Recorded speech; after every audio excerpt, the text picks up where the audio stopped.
ಚಿದ್ರೂಪಧಾರಿಣಿ ಚಿಂತ್ಯೋಪಿತಿಹಾರಾಯ ಭೈರವೇಶಾಯ ಮಂಗಳಂ. ಪ್ರಪ್ರಥಮವಾಗಿ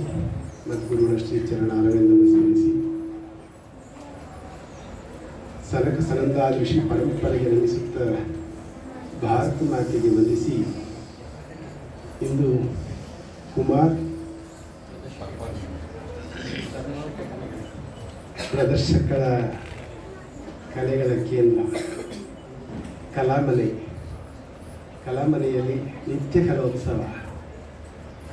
ಒಂದು ಕಾರ್ಯಕ್ರಮದ ಸಂದರ್ಭದಲ್ಲಿ ಮತ್ತು ವೇದಿಕೆಯನ್ನು ಅಲಂಕರಿಸಿರುವಂಥ ಚಿಕ್ಕಣ್ಣ ಅವರೇ, ಜಾನಪದ ಅಕಾಡೆಮಿ ಸಂಬಂಧಪಟ್ಟಾಗಿ ಶಿವಪ್ರಸಾದ್ ಅವರೇ, ಮಂಜುಳಮ್ಮ ಅವರೇ, ಹಂಸಿ ಪ್ರಸನ್ನ ಅವರೇ, ಹಾಗೆ ಮಲ್ಲಣ್ಣ ಅವರೇ, ಶ್ರದ್ಧಾ ಅಮ್ಮ ಅವರೇ, ಸತ್ಯನಾರಾಯಣ ಅವರೇ, ಎಲ್ಲ ಭಾವಿ ನೃತ್ಯಕ್ಕೆ ಸಜ್ಜಾಗಿ ಕುಳಿತಿರುವಂಥ ಎಲ್ಲ ಮಕ್ಕಳೇ, ಆಸ್ತಿಕ ಬಂಧುಗಳೇ, ಭಾರತೀಯ ಸಂಸ್ಕೃತಿ ಮೇಳೈಸುವಾಗ